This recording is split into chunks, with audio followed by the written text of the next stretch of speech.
natin ang ating service sa umagang ito sa isang panalangin. Let us close our eyes. Let us be in the presence of prayer, in the posture of gratitude as we invite the Holy Spirit to come in this place this morning.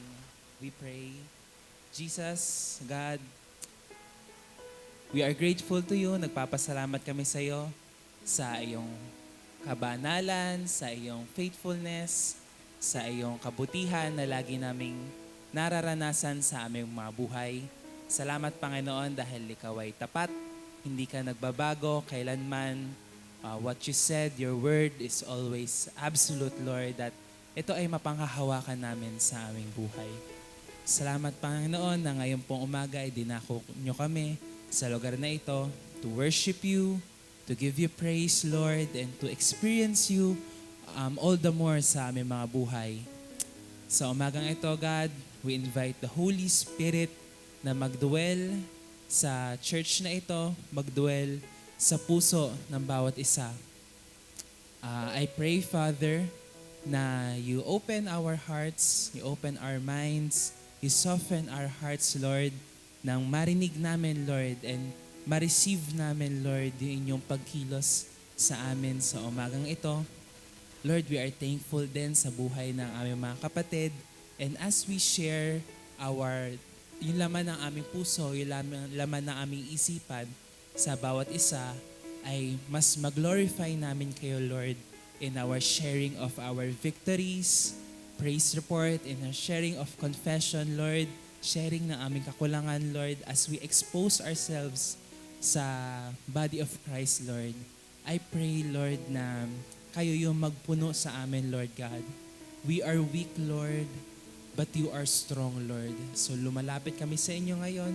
Sa umagang ito, nagpapalinis na aming puso't isipan, Lord, sa mga bagay na aming nagawa, Lord, na hindi kalugod-lugod sa iyo, to the sins na ginagawa namin, mga bagay that we have overcome pero binabalikan namin, false identities we assumed sa aming mga buhay, judgment, pride sa aming puso't isipan. We come to you, Lord. We confess these things and we lay the burden of every weight and sin of our hearts to you. We remember Jesus Christ at siyang aming pupirihin sa umagang ito. We remember Him at the cross, how He died for our sins, how because of love, God gave Jesus to us that we may be saved from eternal condemnation and when we have eternal life with Him, Lord. Eternal life that starts now, Lord. The quality of life that we are living in love, in faith, and in companionship with Jesus Christ and the Holy Spirit. This morning, Lord, we want to experience you sa aming mga buhay. We are seeking you, Lord. Kaya naman, we invite you in this place, Lord. Come dwell in us, come dwell in our hearts, Lord. Come dwell in our conversations, Lord. Come dwell in the preaching, Lord. Come dwell in everything, Lord God, na gagawin namin sa umagang ito. We want to experience you. Salamat, Panginoon, and we are excited to experience more of you. This we pray in Jesus' name. Amen. Sige po, palakpakan natin ang Panginoon. Pwede po bang palakpakan natin ng malakas ang Panginoon?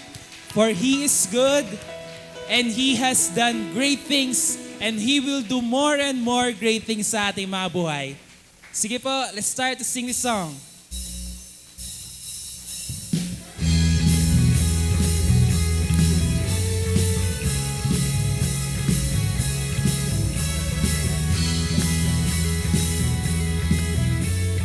Sing, come let us worship our King. Come let us worship our King. Come let us bow at His feet. He has done great things. See what a Savior has done. See how His love overcomes. He has done great things. He has done great things. He has done great things. O hero of heaven, you conquer the grave. You free every captive and break every chain, oh God. You have done great things. We dance in your freedom, awake and alive. Oh Jesus, our Savior, your name lifted high. Oh God, you have done great things. Let's clap our hands for the Lord.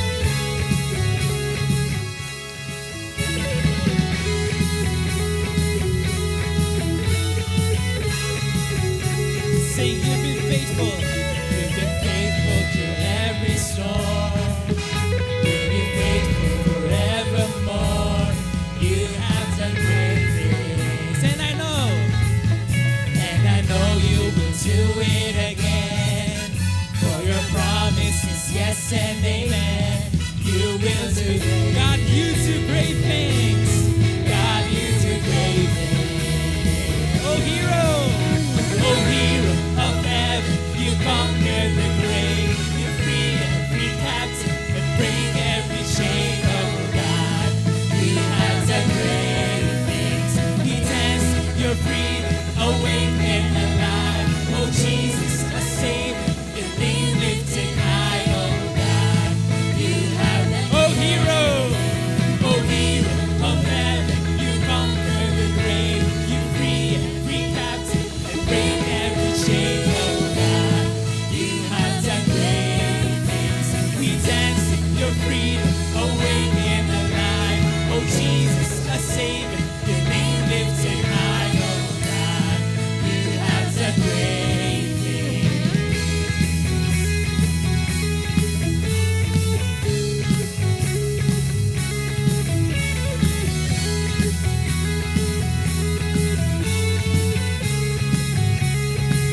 Sing hallelujah. Hallelujah, God, above it all. Hallelujah, God, unshakable. Hallelujah, you have done great things. Sing hallelujah. Hallelujah, God, above it all. Hallelujah, God, unshakable. Hallelujah, you have done great things. You've done great things. Hallelujah.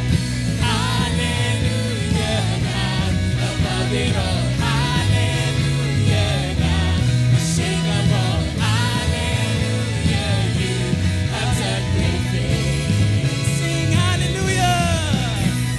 Hallelujah, God, above it all. Hallelujah, God, unshakable. Hallelujah, you have done great things. You've done great things. So hero of heaven, you conquer the grave. You free every captive and break every chain. Oh God, you have done. We dance in your freedom, awake and alive. Oh Jesus, a Savior, your name lifted high. Oh God, you have done. Oh hero of heaven, you conquer the grave. You free every captive and break every chain. Oh God, you have done great things. We dance in your freedom, awake and alive. Oh Jesus, a Savior, your name lifted high. Oh God, you are saying hero of heaven. Oh hero of heaven, you conquer the grave. You free every captive and break every chain. Oh God, you have. We dance in your freedom, awake and alive. Oh Jesus, our Savior, your name lifted high. Oh God, you have done great things. You have done great things. Oh God, you do great things. Hallelujah.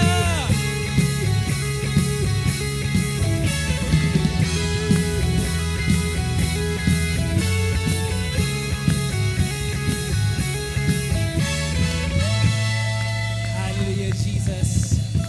You have done great things in our lives. You have saved us and you will do more and more great things sa aming mga buhay. That's why this moment, we will continue to worship you, our good and beautiful. beautiful Savior.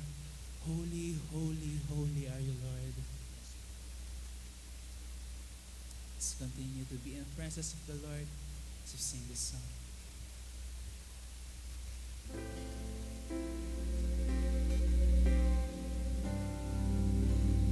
The Lord is good, He is holy, and He is worthy of all the praise. Holy, holy are you, Lord. The whole earth is filled with your glory. Let the nations rise to give honor and praise to your name. Let your face shine on us, and the world will know you live. All the heavens shout your praise. Beautiful is our God. The universe will sing hallelujah to you, our King.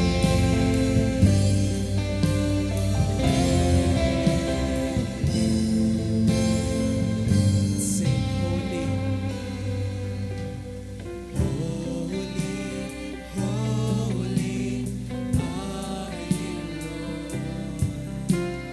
Whole earth is filled with your glory. Let the nations rise to give honor and praise to your name. Let your face shine on us, and the world will know you live. All the heavens shout your praise. Beautiful is our God. The universe will sing hallelujah to you, our King. All the heavens shout your praise. Beautiful is our God. The universe will sing hallelujah to you, our King. And all the heavens shout your praise. Beautiful is our God. The universe will sing hallelujah to you, our King.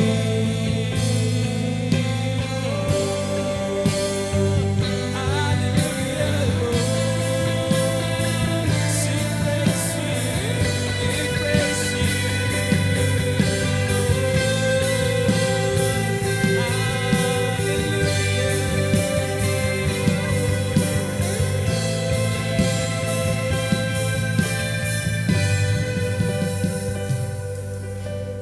Let your face shine on us, and the world will know you live. Sing, let your face, let your face shine on us, and the world will know you live.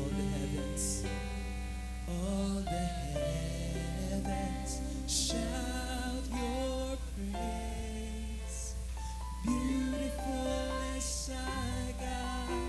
The universe will sing hallelujah to you, our King. All the heavens shout. Come on, shout and praise the Lord.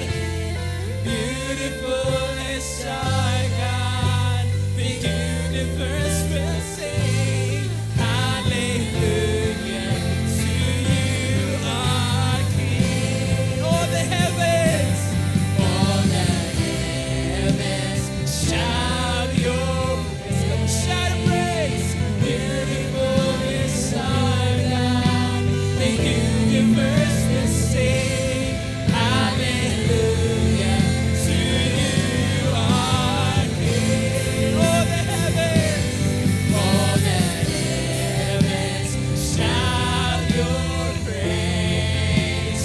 Beautiful is our God. The universe will sing hallelujah to you, our King. All the heavens shout your praise. Beautiful is our God.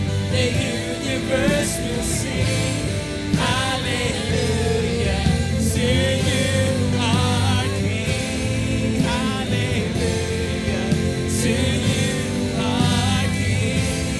Hallelujah to you, our King. Oh, hallelujah, Lord. Sing praise to you. Give you glory.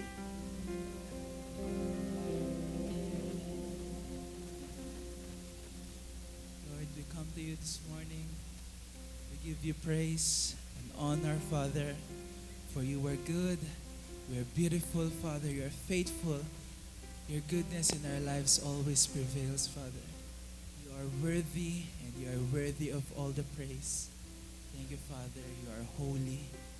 Thank you, Jesus. This is our song and prayer. In the mighty name of Jesus. Amen.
ay manatiling nakatayo at patuloy na manalangin.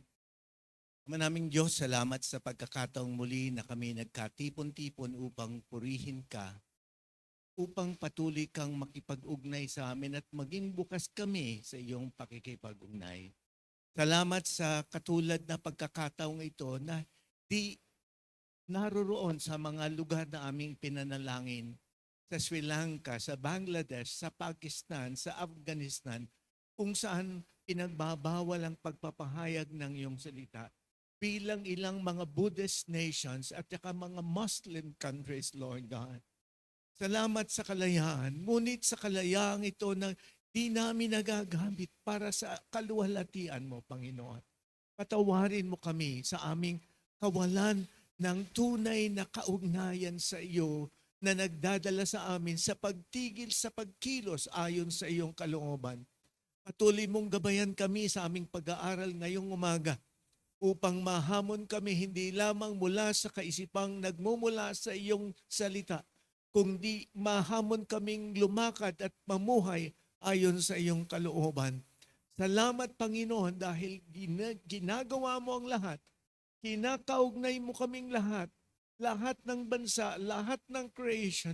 Ngunit kami ba'y nakikinig? Patuloy mo kaming buksan ang aming isip upang makinig at lumakad ayon sa iyong kalooban.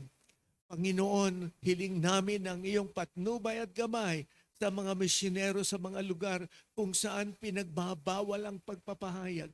Kahit na nga po pinagbabawal, nagsusumikap sila. Ngunit sa kalayaan sa bansang ito, wala kaming patuloy na buhay ng pagpapahayag. Patawarin mo kami, O Panginoon. Patawarin mo kami. Pinupuri ka namin at sinasamba. Alam namin ang banal mong Espiritu ay mangungusap sa amin dahil ikaw ay nasa amin at kami patuloy na magiging bukas sa iyong pagpangaral at pagsasalita. Sa ngalan ng iyong anak na si Jesus, ang lahat ay magsabi ng Amen. Purihin ang Diyos. Kayo po'y makakaupo na. Wala po akong pagkain dito sa kaliwa. Talaga po lang namamaga yung aking panga. Ano po? Nagkaroon po ako ng surgery. Umabot po sa 1 oras at kalahati. Salamat sa inyong panalangin kasi tuloy-tuloy yung aking panalangin. Kasi hirap na hirap po yung surgeon tanggalin yung aking impacted na wisdom tooth. Ang sabi niya, kaya advice ko ito sa inyong mga anak, sa inyong mga kabataan. Ang sabi niya, between 40 to 45 dapat tinatanggal na ito kasi natatanggal pa. Kasi pagka po na-embed ng maigi, anong ginawa? Nilagari. Ano po, naalala ko yung ginamit pong pangputol kahapon. Salamat sa mga nagtrabaho po sa bahay kahapon ng mga kalalakihan. Palakpakan natin sila. So may ginagamit po silang circular saw. Ganun po yung ginamit dito. Hindi naman ganun kalaki. Pero ginamit dito para putulin, ukain yung pong mismong buto ng panga upang tanggalin yung wisdom tooth. Wisdom tooth pero hindi ako nagkaroon ng wisdom para mapatanggal na mas maaga. Ano po? So tanggapin natin po yung impormasyon na ito, alagaan natin ang ating mga anak o yung kayong mga bata pa, maximum of 40 to 45 years para ibig sabihin kasi kung yung wisdom tooth ay lumabas, pwede po siyang tanggalin na madali kasi nakabaon. Hindi po siya lumabas. So, 4 po yung wisdom tooth natin. So, yung isa po tinanggal na, yung isa po hindi ko tiyak kung, sabi doon sa, napakaganda nung, rito, dentista, kabuuan nakikita yung bibig mo. Ano po, yung kaliwa lang pala ang may problema. Ang bala ko nung una, sabi ko, Mami, sabay na para minsan. Hindi pala pwede, hirap na hirap po ako. So, salamat sa inyong panalangin. So, nasa panahon po itong ating undefiled series. So, pinag-usapan natin undefiled in service o holiness in service, undefiled in worship, holiness in worship, undefiled in relationship o kaugnayan. Ngayon po pag-uusapan natin ay undefiled. Uy, nawala, mali. Mukhang sa huli yun. Ulitin natin. Nado na pa pala sa slide 33. Sige po. Nasa dulo na po pala. Okay? So, ito po. So, ngayon po, undefiled, banal, pero hindi mabunga. Undefiled but unfruitful, never again. Ano po? 2 Peter chapter 1 verses 3 to 10. Walang dungis ngunit hindi namumunga. Hindi na mangyayari kailanman. So pinag-aralan natin yung ating patungkol sa undefiled at alam natin ang apat na overarching prinsipyo ng simbahang ito ayon sa pagkilos ng Diyos sa ating buhay. Ano yung halo? Holiness, accountability, love, and obedience. So pinag-aaralan ko, ano ba nangyari sa bansang ito?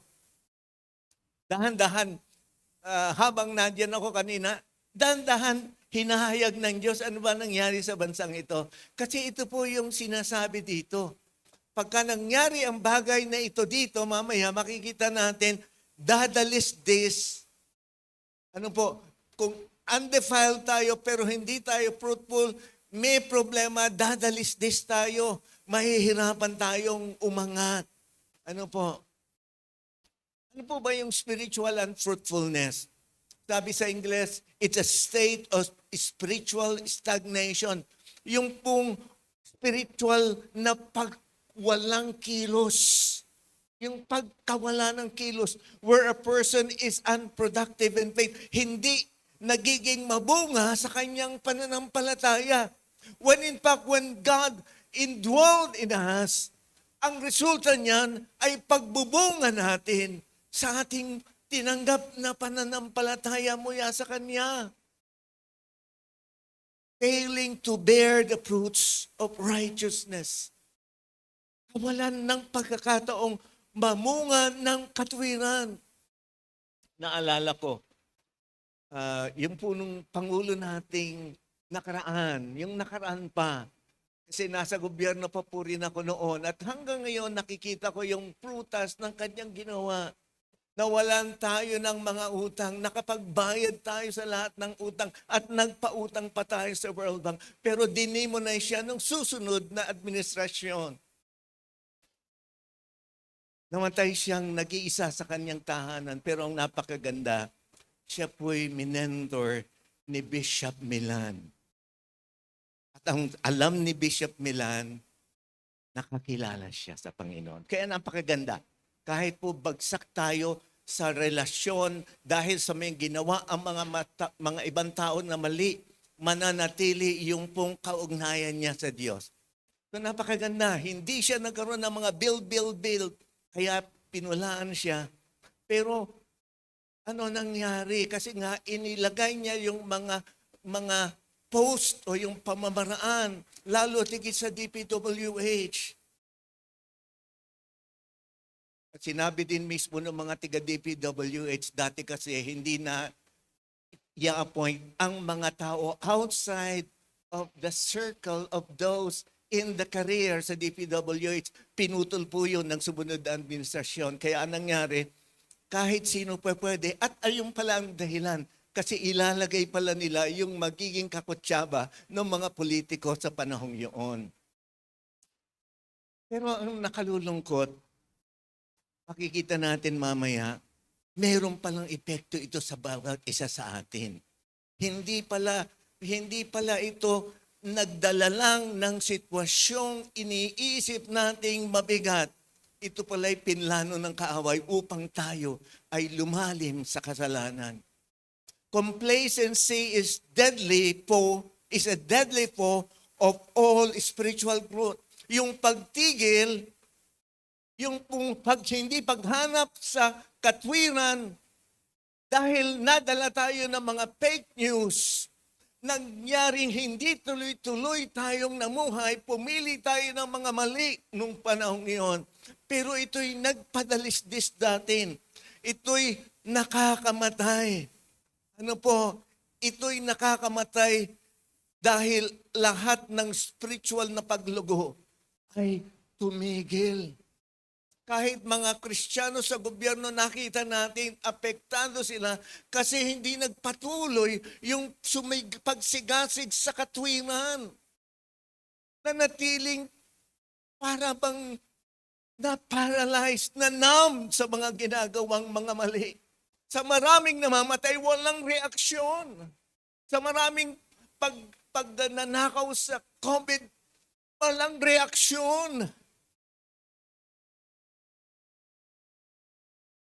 Sabi doon ni A.W. Tozer sa kanyang libro, The Pursuit of God, The Human Thirst for the Divine, yung tunay pong kawawan sa kaugnayan sa Diyos. Sabi niya, acute desire must be present. May malalim dapat tayong pakikipag-ugnay sa Diyos.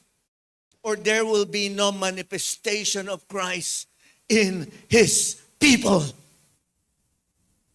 Walang manifestation ng Christ. Tinanggap lang natin, walang angal. Walang angal.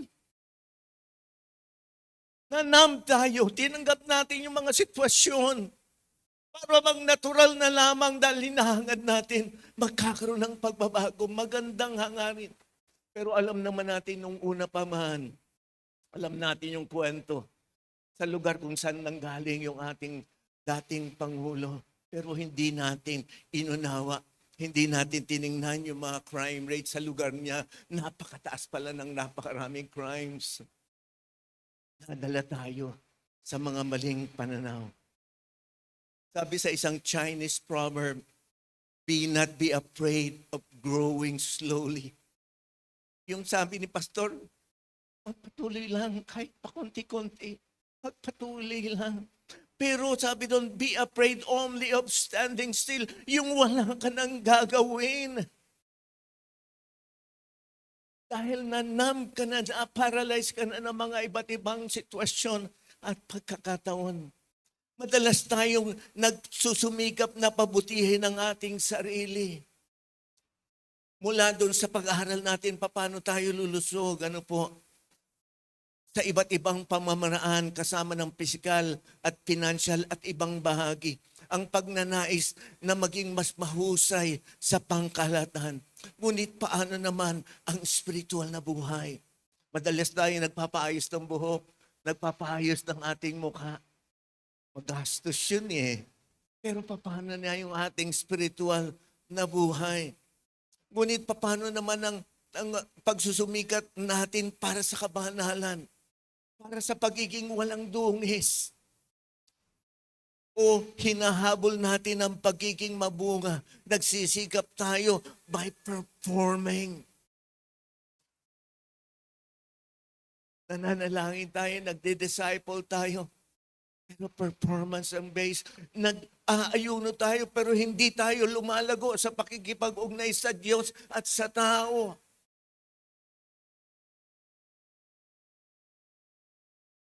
Huwag tayong ma-discourage kasi may pag-asa. Pasensya na po kasi kitang-kita ko po yung binabanggit dito sa haba palang tumatanda talaga may problema. Ano po? Sabi roon sa chapter 4 ng 2 Corinthians, kaya't hindi kami nasisiraan ng loob. Hindi tayo dapat masiraan ng loob.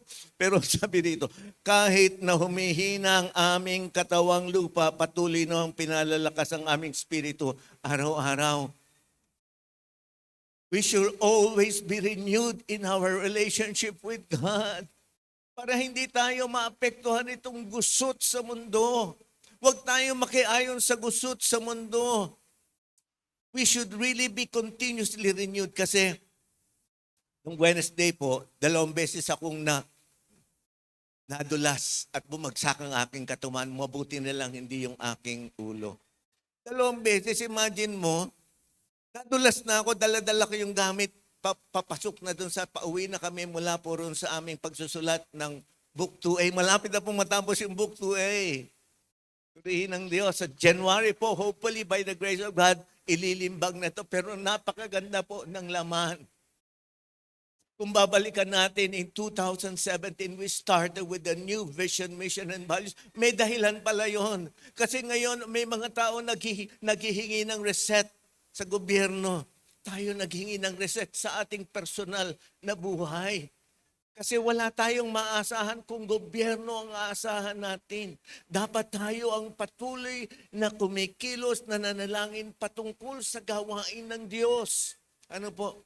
So, makikita natin, so, 2 beses pa, sabi ko nga, bumagsak na ako nung una. Umulit pa. Hindi na kasing bilis yung isip. Kasi sabi nga dito sa 14, ano po yun? Humihina ang aming katawang lupa. Minsan yung reflex, nahina na. Pero sabi ko sa sarili ko, bumagsak na ako roon, tapos pagkatapos, naulit pa.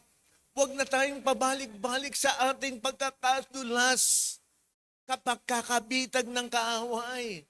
Dahil may katotohanan sa sinasabi ng unat sa lahat yung verses 3 to 4 nitong ating 2 Peter chapter 1. Dahil may tatlo tayong pag-uusapan. Our divine provision may binigay na by the grace of God sa atin. Undefiled tayo by grace. Our diligent pursuit, avoiding unfaithfulness, mangyayaring hindi tayo magiging unfruitful. Never again. Never again. Never again. Sabihin mo sa kapatid mo, never again will be unfruitful ako.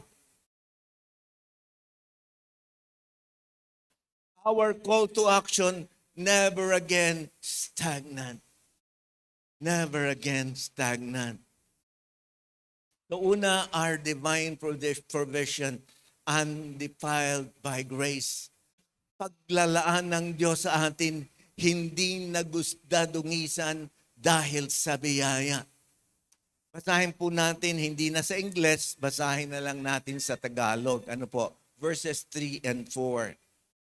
Sabay-sabay nating basahin. Pinagkaloob sa atin ng kanyang banal na kapangyarihan ang lahat ng mga bagay na kailangan ng buhay at pagiging makadiyos. Ano po? Kailangan ng buhay. Buhay dito sa lupa at buhay dun sa walang hanggan. Meron tayo noon. At pagiging makadiyos sa pamamagitan ng pagkakilala sa Kanya na tumawag sa atin sa Kanyang sariling kaluwalhatian at kabutihan. We were called to His glory and His goodness. Gayon niya pinagkaloob sa atin ang Kanyang mahahalaga at mga dakilang pangako. Upang sa pamamagitan ng mga ito ay makatakas kayo sa kabulukang nasa sanlibutan. Sumama tayo sa kabulukan. Ang simbahan sumama sa kabulukan.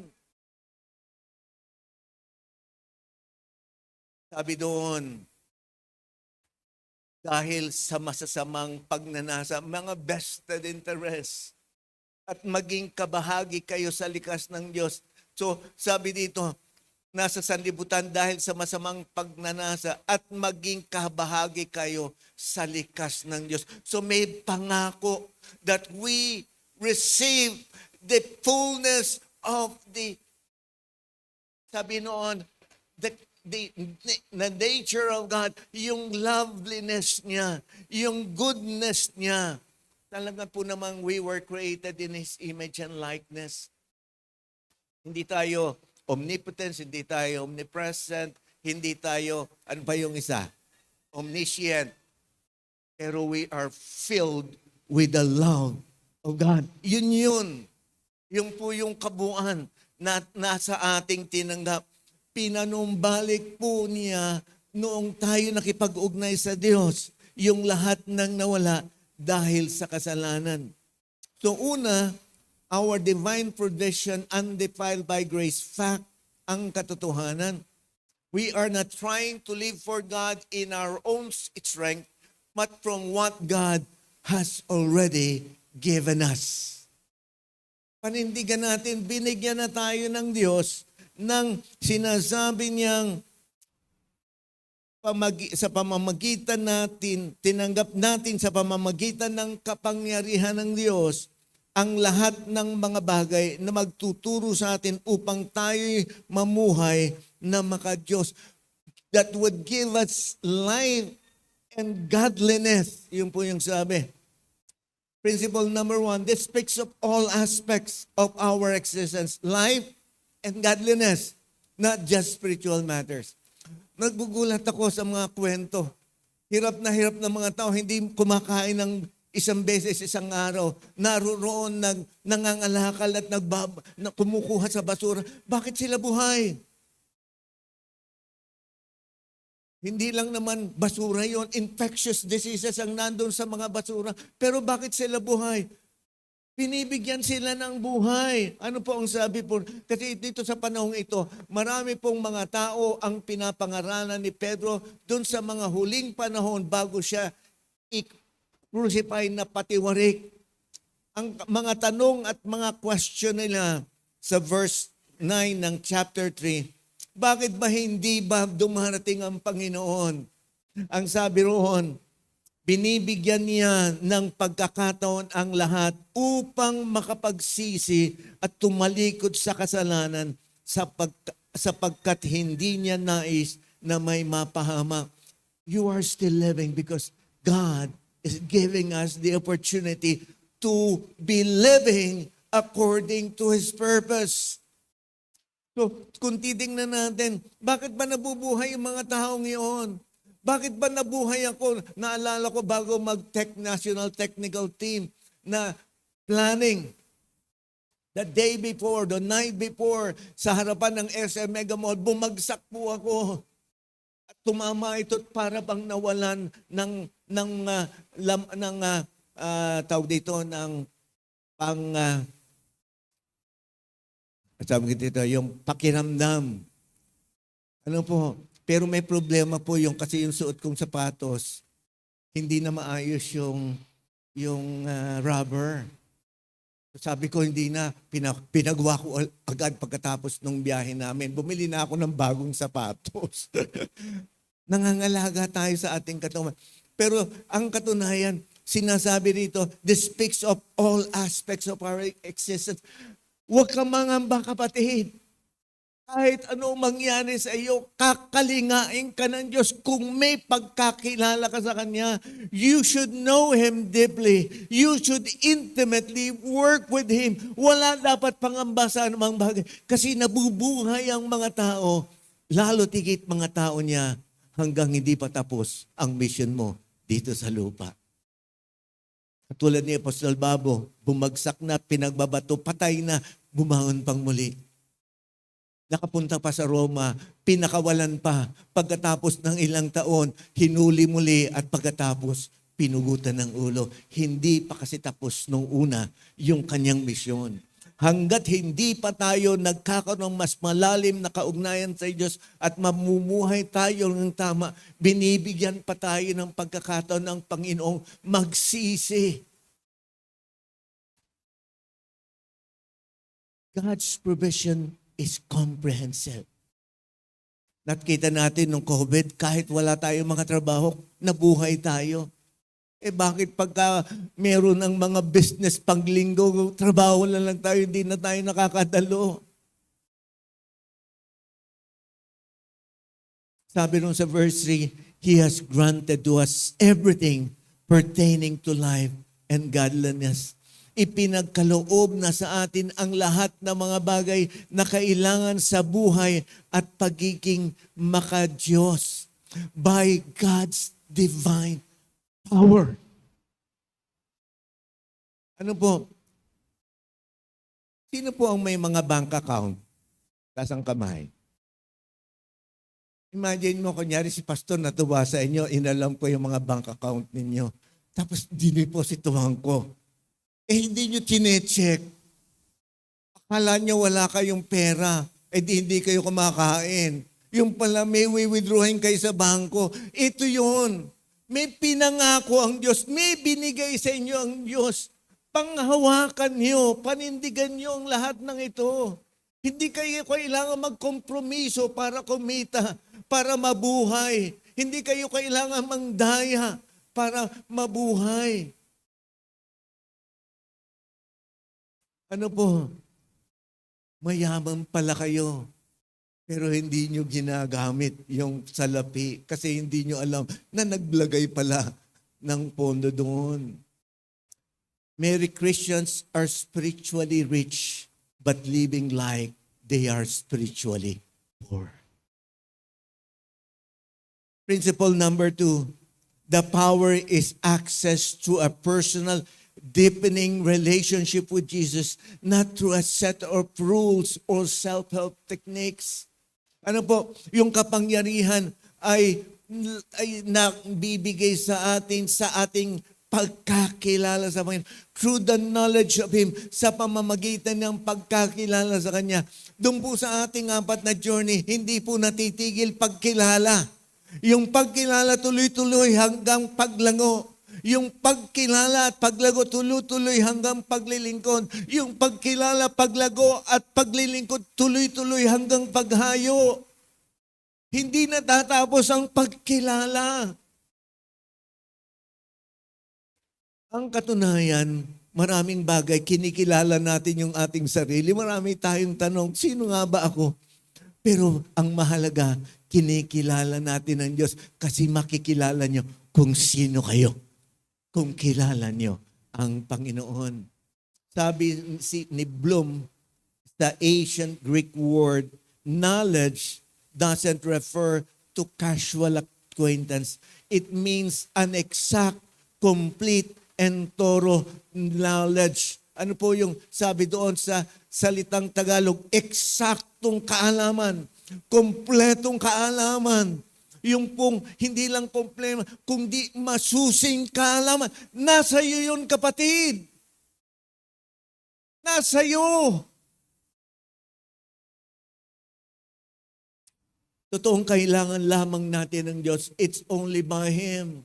Ngunit hindi lamang tayo nakakaugnay sa Diyos sa ating pag-iisa, kundi sa komunidad ng mga believers. Kasi bahagi yung pagpapaalala sa atin kung sino siya, kung nagwa-one-to-one tayo, kung nasa D-group tayo. Doon po lumalago yung pagkakilala natin sa Kanya. Ang ganda ng kwentuhan namin kahapon kahit paputol-putol dahil abalang-abala yung mga nagtatrabaho. Ako naman abalang-abala sa paggawa ng mensahe. Hindi nga, pagka nagsisimula ako magbuhat ng anuhang bagay, sisigaw na si Ate Maloy, oo, bawal ka magbuhat. So, kasi nga po talaga pong, bawal po nga. Ano po? Tigil na nating magsabing hindi ako pwedeng mabuhay ng banal. Stop saying I can't. Start saying God has already given me everything that I need to grow, including His holiness in me. Sabi ni Vincent Mango, magaling na pintor, if you hear a voice within you say, you cannot paint. Kasi ganun ang kanya Medyo may problema po sa psychiatric issue si Vincent Mango. Pinabanggit sa kanya nung kanyang sariling nasa loob na mali. Hindi ka makakapinta. Hindi ka maaaring magpinta. Then by all means, paint.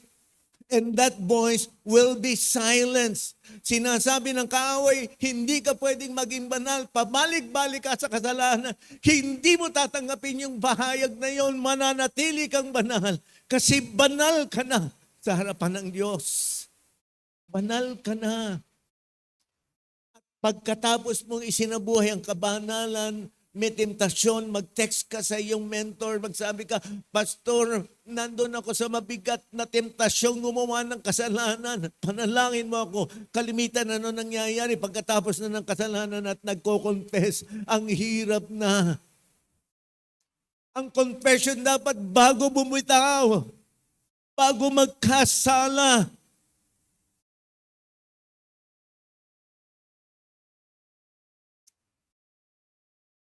May boses na nangungusap sa atin, liban yung boses ng Diyos. Dapat ma-discern natin yung boses ng kaaway. Kaya tayo napupunta sa mali. Kaya mali ang choices natin, miski sa pagpili ng mga taong inihahalal. Maling-mali tayo. Remember, we have escaped the world's corruption and are now participants in God nature itself. Sa verse 4. Ano po yung makikita natin doon? Sabi sa verse 4 ng chapter 1, Ano po ang sabi? Sa parang ito, binigyan niya tayo ng mga dakila at napakahalagang pangako upang makaiwas kayo sa nakakasirang pagnanasa sa sanlibuntang ito at upang makibahagi tayo sa kanyang likas bilang Diyos. Isa sa buhay natin yung likas niya bilang Diyos. Nasa atin na yun eh.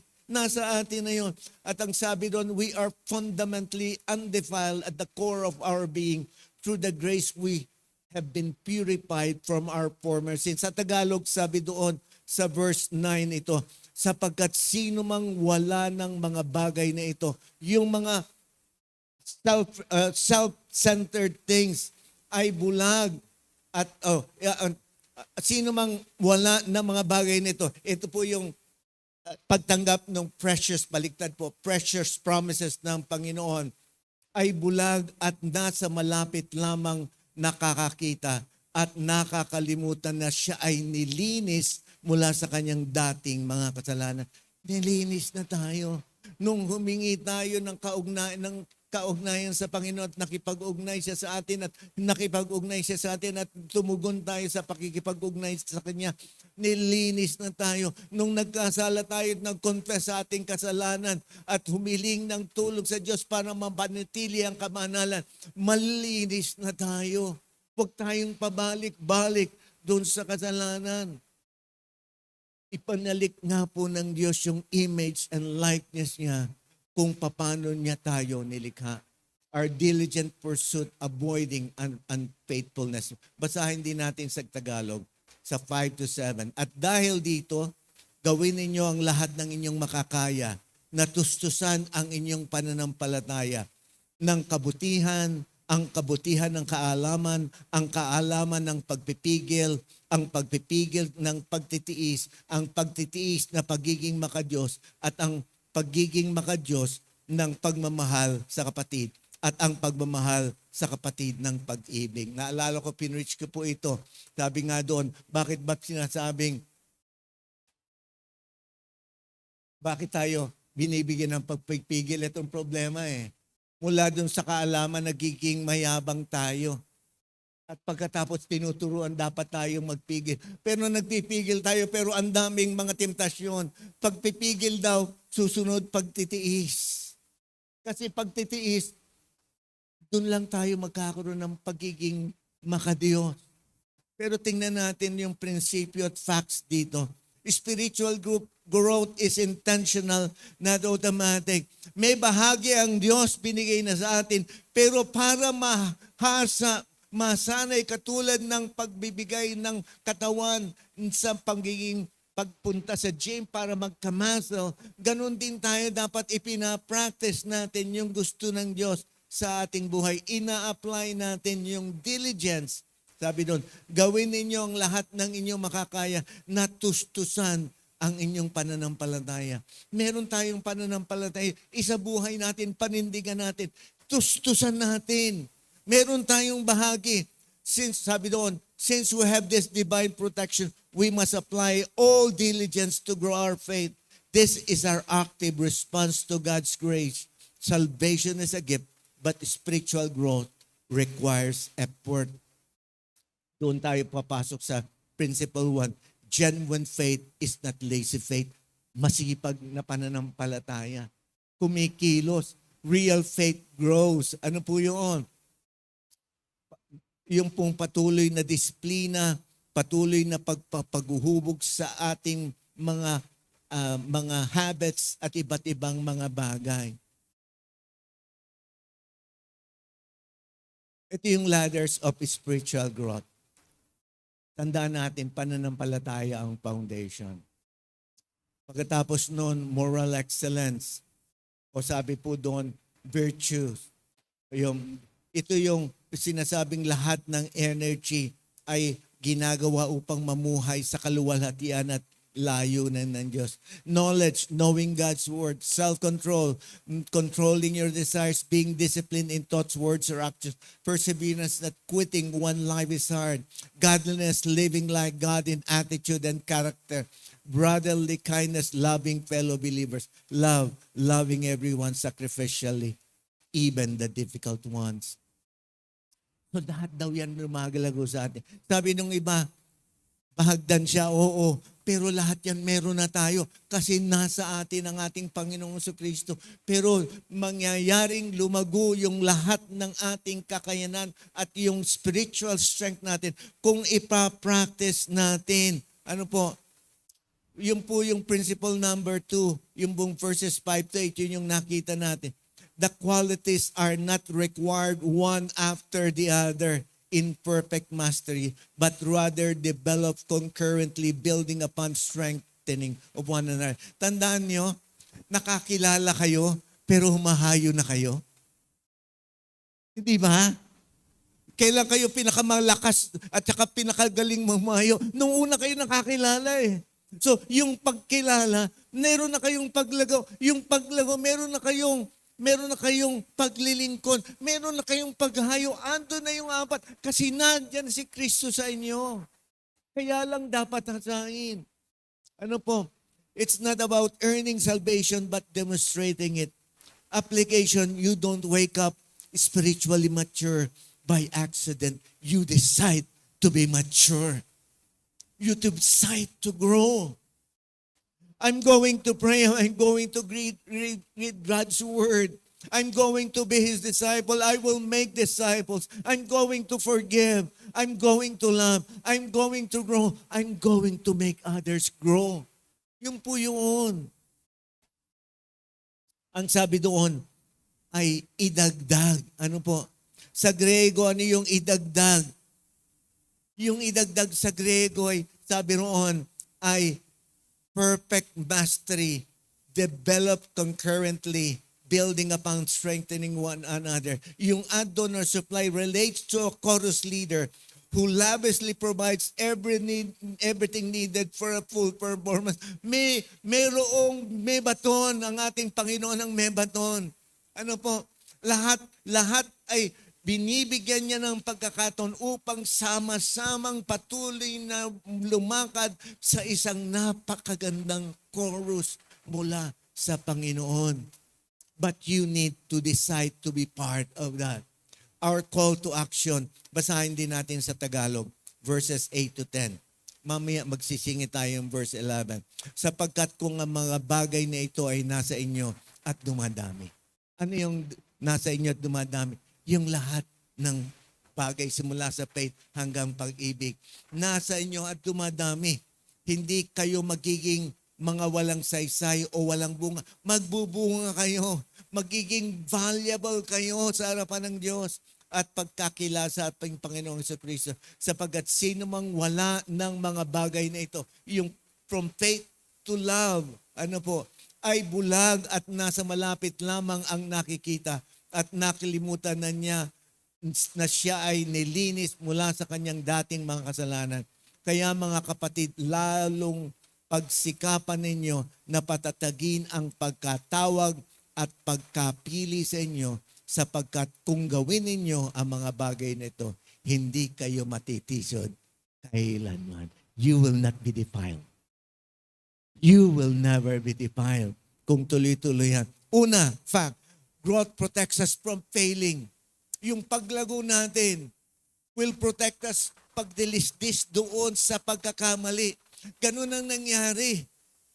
Sa ilang mga taon, dumalisdis tayo. Miski yung nasa gobyerno, dumalisdis din sila. Nawala na yung moral values. At ngayon, baliwala na yung kanilang kasakiman, baliwala na yung kamalian. Lumalim sila ng lumalim sa kasalanan. Anong ginawa nating Kristiyano? Wala. Buti na lang nagkaroon tayo ng reset and retreat. At kung kayo sumasama at nagiging kamahagi kahit sa pananalangin, bahagi kayo ng pagre-reset para sa patuloy na paglago ng bansang ito sa spiritual na bahagi ng buhay. Sabi doon sa Tagalog, sapagkat kung ang mga bagay na ito ay nasa inyo at dumadami. Ano po yun? Yung pananampalataya, kabutihan, kaalaman, pagpipigil sa sarili, pagtitiis, pagiging makadiyos, pagmamahal sa kapatid at ang pag-ibig. hindi lang nananatili where they are, dumadami, lumalago, nag-grow. Anong sabi doon? Hindi kayo magiging mga walang saysay o mga walang bunga sa pagkakilala sa ating Panginoon sa Kristo. For the longest time, we were not doing anything. For the longest time, we were not deepening our relationship with God. Kaya resulta ito. Ang simbahan na may pagkukulang, kaya ganito ang gobyerno. Hindi kumilos ang simbahan ayon sa kanyang pagkakatawag at kasama tayo doon. Many believers fall not because they are bad people, but because they stop growing. Alam na nila maraming bagay, kaya tumigil sila sa paglago. Meron silang mga pinangahawakan at yun ang kanilang isinusulong, kaya tumigil sila sa paglago. When people stop growing, they start drifting. Nakakita na kayo ng sasakyan pandagat, tumigil ang makina. May timon. Pero ano mangyayari doon sa sasakyan pandagat pagka tumigil ang makina? Dadaloy siya sa alon ng tubig. Hindi siya lalaman sa alon ng tubig. Sasama siya kasasamaan. Sasama siya sa pagdalisdis. When they stop adding, they start losing. Ang isang bangka ay hindi bumabagsak dahil nasira ang makina. Kadalasan bumabagsak dahil luminto ito sa paggalaw at nagsisimulang umanod sa agos. Pareho sa inyong spiritual na buhay, pareho sa aking spiritual buhay. Kung hihinto tayo sa pagsulong, kung hihinto tayo sa pagkakilala sa Panginoon, aanurin tayong paatras. So importante, if you possess these qualities in increasing measure, they will keep you from being ineffective and unproductive. Ano po yun? Abounding. Principle number 1, stagnation leads to spiritual blindness. Pagka tumigil ka sa paglago, magiging short-sighted ka. Magiging kambulag. Akala mo okay lang. Akala mo walang problema, pero biglang boom! Ayan na ang problema. Pagka hindi po nasolusyonan ang problema ngayon ng corruption, financial, economic, at moral corruption sa bansang ito, magugulat kayo. Susunod na sabog, wasak-wasak tayo. Ganun ang nangyari sa Napoles case. Milyon. Pagkatapos sumunod, trilyon. Pagkatapos, quadrilyon. Hanggat hindi tayo bumabalik sa pagkilala sa Diyos, wala tayong maaasahan. Sapagkat sino mang wala ng mga bagay na ito, yung pong mula sa pananampalataya hanggang pag-ibig, ay bulag at nasa malapit lamang ang nakikita at nakakalimutan na siya ay nilinis mula sa kanyang dating mga kasalanan. Ang nakikita yung superficial, tumahimik ang kalsada, pero ang daming napatay na walang dahilan. Yun ang pinagmamalaki natin. Yung nasa harapan. Pero anong lalim ng sira? Nung baliwala na ang kinakasama ay kamulawhay.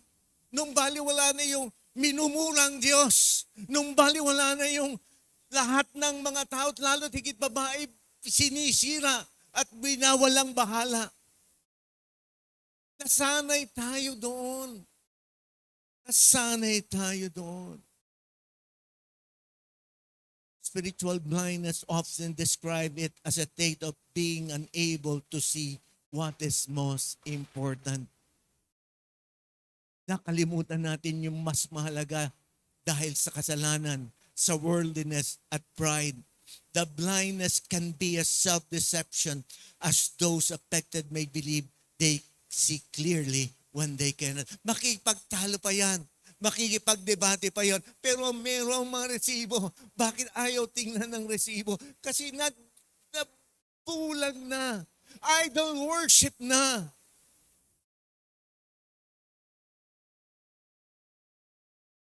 Stagnation leads to spiritual blindness, katulad ng sinabi ni Watchman Nee. Ang spiritual na pagkabulag ay isang mapanganib na bagay dahil dito ay hindi nakikita ng isang bulag na siya. Spiritual blindness is a danger because it's invisible to the one suffering from it. Sabi ni Watchman Nee. Sabi din ni Watchman Nee, God never opens the eyes of those who already believe that they see everything. Alam mo na, kapisado mo na, makipagtalo ka pa, pero hindi mo nga alam, hindi mo nga kabisado, wala kang ang pagkilala sa Diyos. He heals only those who cry out, Lord, let me see. Gawin natin panalangin ngayon yan. Let us see, Lord. Makilala ka namin, makita namin ang gusot sa gobyerno, makita namin ang gusot sa aming sarili, manumbalik kami sa iyo.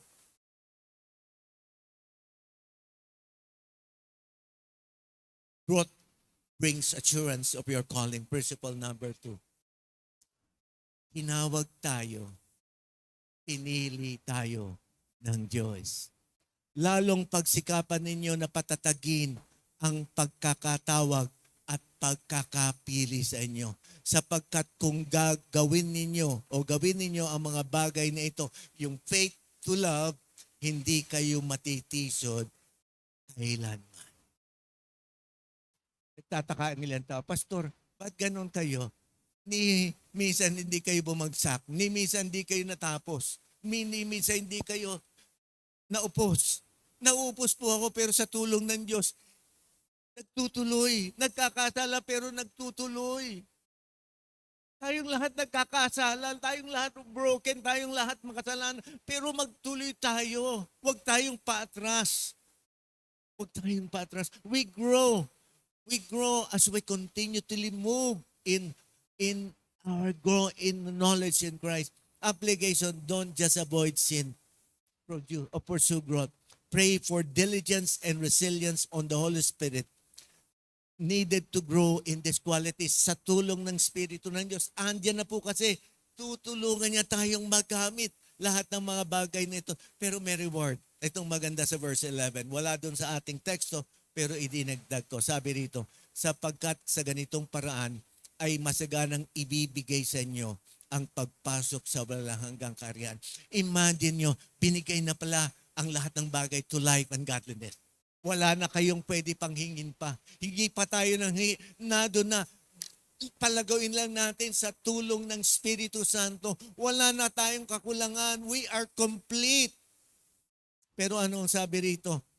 Yung pong nagpapatuloy ay ibibigay sa inyo ang pagpasok sa walang hanggang kaharian ng ating Panginoon at tagapagligtas na si Kristo Jesus. Sabi noon, well done, good and faithful servant. Yun po yun. Pagdating ng panahon, tayong lahat, pagharap natin sa Panginoon, tayo ba'y tatawagin good and faithful servant? Conclusion, He has given everything we need. All we need. All we need. We are responsible for our growth. God protects and assures our faith. You don't have to be perfect. You just have to be progressing. Hindi tayo perfecto. Babagsak tayo, pero huwag tayong paatras. Umangat tayong pakunti-kunti. Dahan-dahan, sige, okay lang. Pero huwag tayong titigil dahil pagka tumigil tayo, yung spirito ng kaaway gagawin ang lahat para hilahin tayo pabagsak. You just can't stay where you are. Growth shows that you are saved. Yung paglago ay nagpapakita na tayo ay ligtas. Don't be unbarren or fruitful. Huwag tayo maging baog o hindi mabunga. Commit today to relying God's power and making every effort to cultivate these virtues in life. Use the resources providing in God's Word to pursue a deeper knowledge of Him. Gamitin natin ang mga mapagkukuho ng bibinigay na sa salita ng Diyos upang tuloy tayong lumalim sa kaalaman patungkol sa Kanya. Meron pong ilang mga tanong dito, ngunit tayo tumayo na sa pagkakataong ito upang manalangin at magwakas sa pagpapahayag ng salita ng Diyos.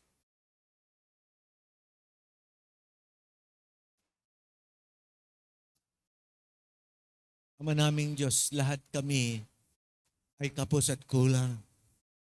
Hindi dahil sa kakulangan at tunay na pagkakasala mo dahil hindi mo binigay ang lahat sa amin. Hindi po yun totoo. Ibinigay mo na lahat sa amin, kunit hindi namin pinapakinabangan ng lahat na ito dahil hindi namin pinaninindigan na ibinigay mo na ang lahat para kami mamuhay ng maayos dito sa lupa at mamuhay ng mayroong pagkatakot o pagiging makadiyos. Patawarin mo kami at sa oras na ito, hinihingi po namin ng tawad ang buong bansang ito. Ang lahat ng mga tao kasama kami sa pagkakasala at pagkakamali ng mga una pang panahon. Nadala kami sa iba't ibang emosyon. Nadala kami, iniisip namin, tao magpapabago, hindi po tao, kundi kayo. Kaya lang dapat tama rin ang pagpili namin. Patawarin mo kami, Panginoon. Patawarin mo kami sa aming mga kasalanan bilang iglesia, bilang individual, o Panginoon. Tapos maninisi kami sa gobyerno. Ngayon pinuturo namin ang kabulukan ng gobyerno, pero kabahagi kami sa kabulukan.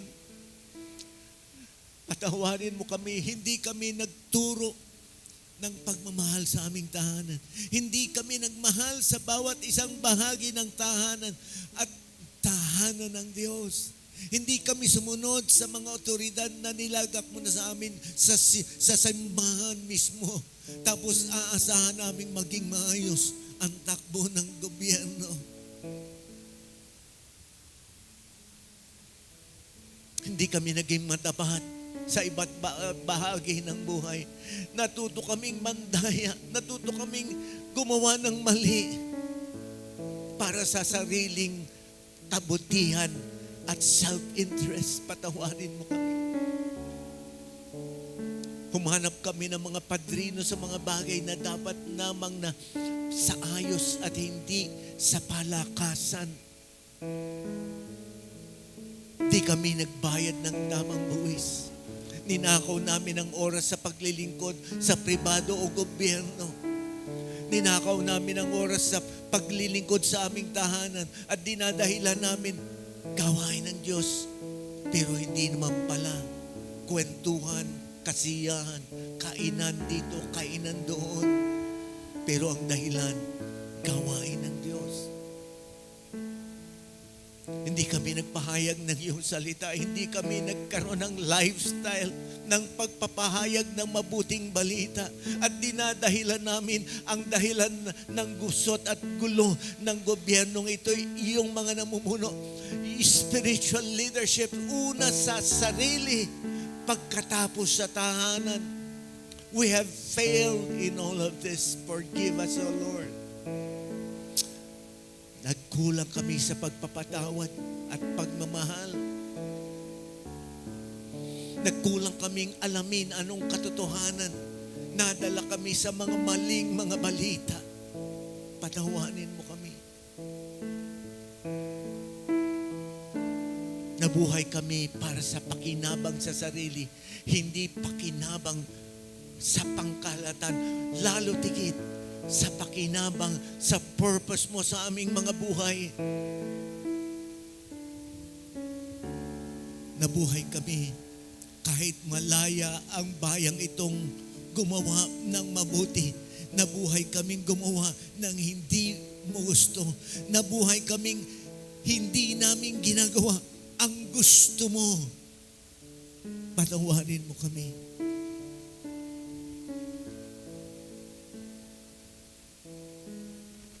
Habang lahat ay nakatayo sa oras na ito, Patuloy akong kumakatok sa inyong mga puso. Patuloy akong nagpapahayag na gusto ng Diyos na ikaw ay tunay na manindigan bilang banal, undefiled, at never again to be defiled.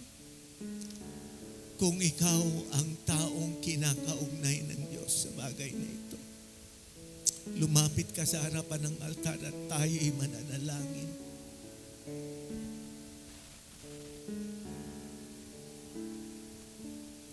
If you are telling now, God, I want to see more of you.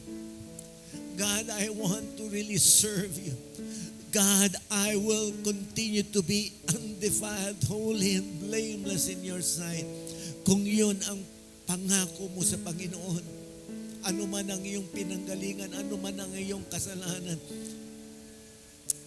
at nakita ng Diyos ang puso mong tunay na kinalulungkot ang lahat ng pagkakamaling nagawa mo, lumapit ka sa harapan at tayo'y mananalangin.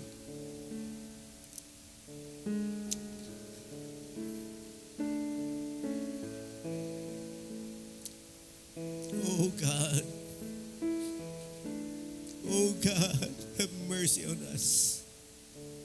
We want to see more of you, Lord God. We want to be holy and blameless for your glory, Lord God. Patawarin mo kami sa aming mga kasalanan. Patawarin mo kami sa pagwawalang bahala, sa pagkakatawag mo sa amin, sa pagbibigay mo ng kabanalan sa aming mga buhay. Patawarin mo kami.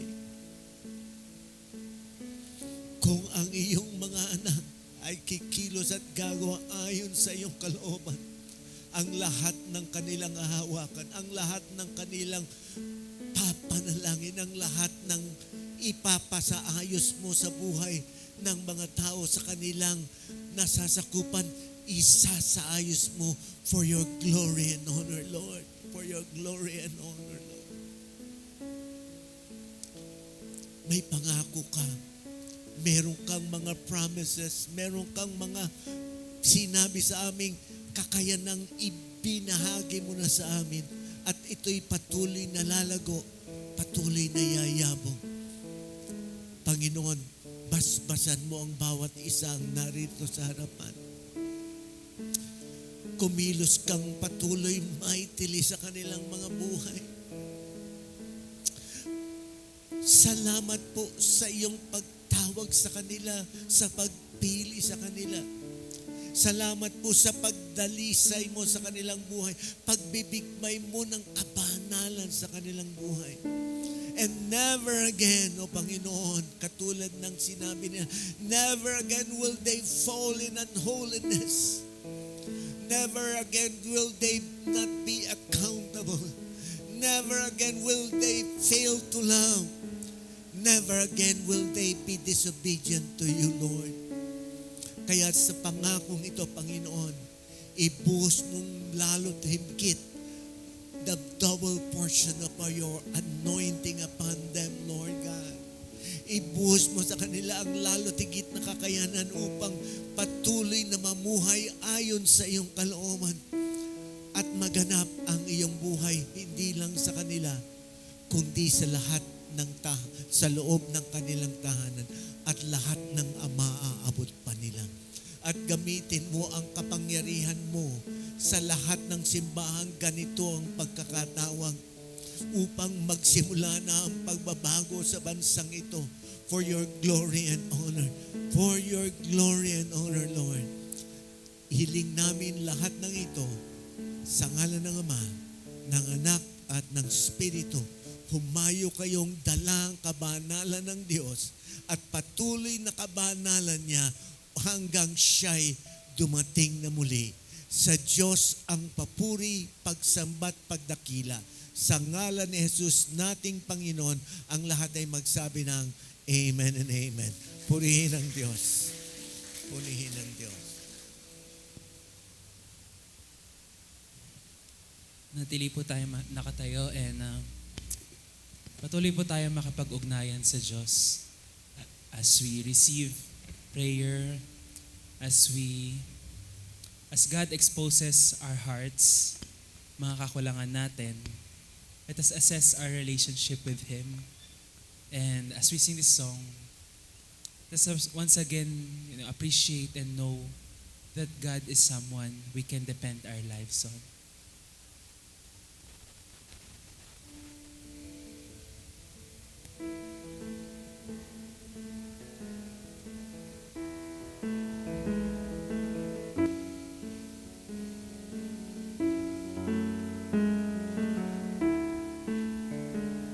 Let's sing.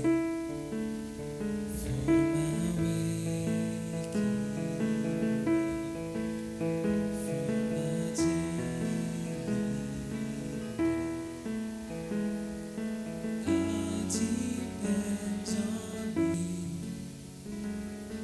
I depend on you for the sun to rise, for my sleep at night. I depend on you. I depend on you. You're the way, the truth, and the life. You're the well that never runs dry. I'm the branch and you are the vine. Draw me close and teach me to abide.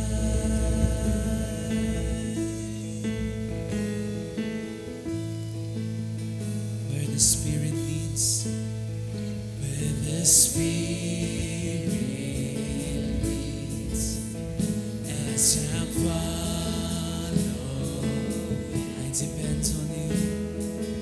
I depend on you.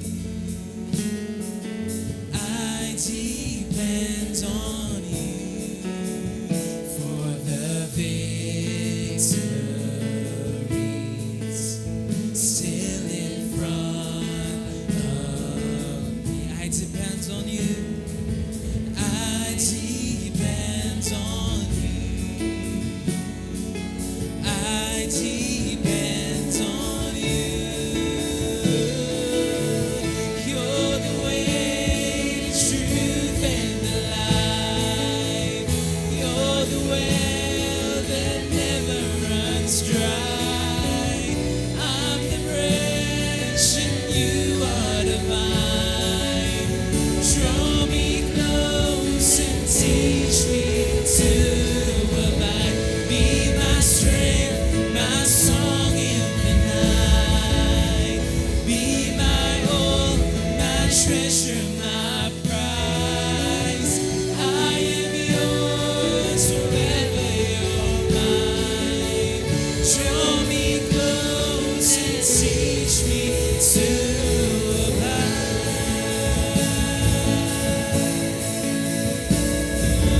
Teach us,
living undefiled, Lord. You have given everything for us, Lord. It takes intentionality, Lord, for us to grow. But you have given everything. So in our decision to grow deeper spiritually with you, Lord, we depend on you, the well that never runs dry, Lord, the source of all our strength, Lord. We depend on you, Lord, not by our own strength, hindi sa aming kakayanan, pero sa iyo lamang. We commit our lives to you. In Jesus' name, amen.